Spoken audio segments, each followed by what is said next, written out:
Hello दोस्तों, तो आज हम देखने वाले हैं हिंदी का चैप्टर नंबर 1 लाख की चूड़ियाँ, इसके क्वेश्चन एंड आंसर। तो फिर हमारा पहला प्रश्न है, बचपन में लेखक अपने मामा के गांव चाव से क्यों जाता था और बदलू को बदलू मामा न कहकर बदलू काका क्यों कहता था। यहाँ पर दो प्रश्न हैं।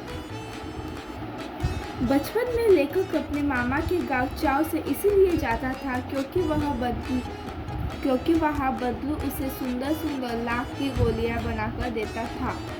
वहाँ से लौटने पर बच्चों के मन को मोहने वाली रंग बिरंगी गोलियां उसके पास होती थी।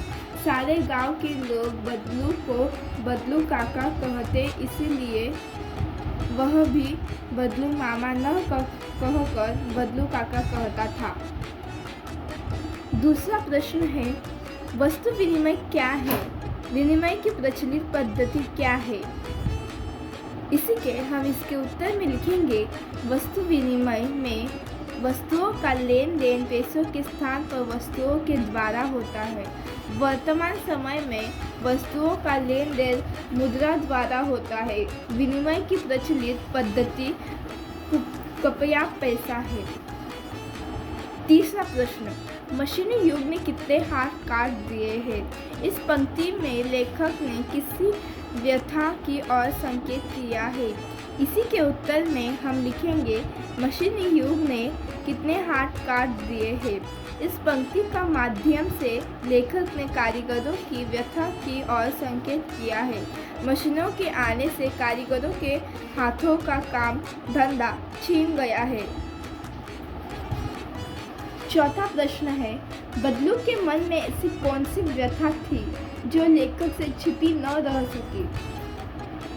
इसी के उत्तर में हम लिखेंगे, कांच की चूड़ियों के आने से बदलू द्वारा बनाई जाने वाली लाख की चूड़ियों की मांग कम हो गई, जिससे उसका काम धंधा बंद हो गया। उसके मन ही यही व्यथा लेखक से छिपी न रह सकी।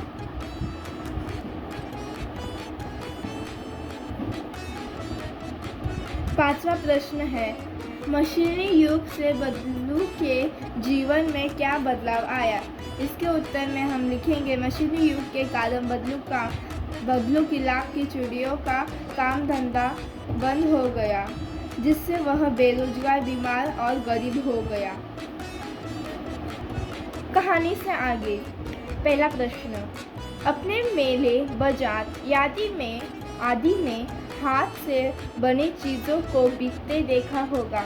आपके मन में किसी चीज़ को बनाने की कला सीखने की इच्छा हुई हो और अपने कोई कारीगरी सीखने का प्रयास किया हो तो उसके विषय में लिखिए। यहाँ मैंने मेरे मन से लिखा है, आप आपके मन से लिख सकते हैं। मैंने एक मेले में लकड़ी की बारीक नक्काशी देखकर मुझे भी लकड़ी पर कुछ डिज़ाइन बनाने की इच्छा हुई। मैंने एक स्थानीय बढ़ई से कुछ मूल उपकरण और तकनीकें सीखी और थोड़ी प्रैक्टिस के बाद मैंने साधारण डिज़ाइन बनाना शुरू किया। आखिरी प्रश्न, लाख की वस्तुओं का निर्माण भारत के किन किन राज्यों में होता है? लाख से चूड़ियों के अतिरिक्त क्या क्या चीज़ें बनती है, ज्ञात कीजिए।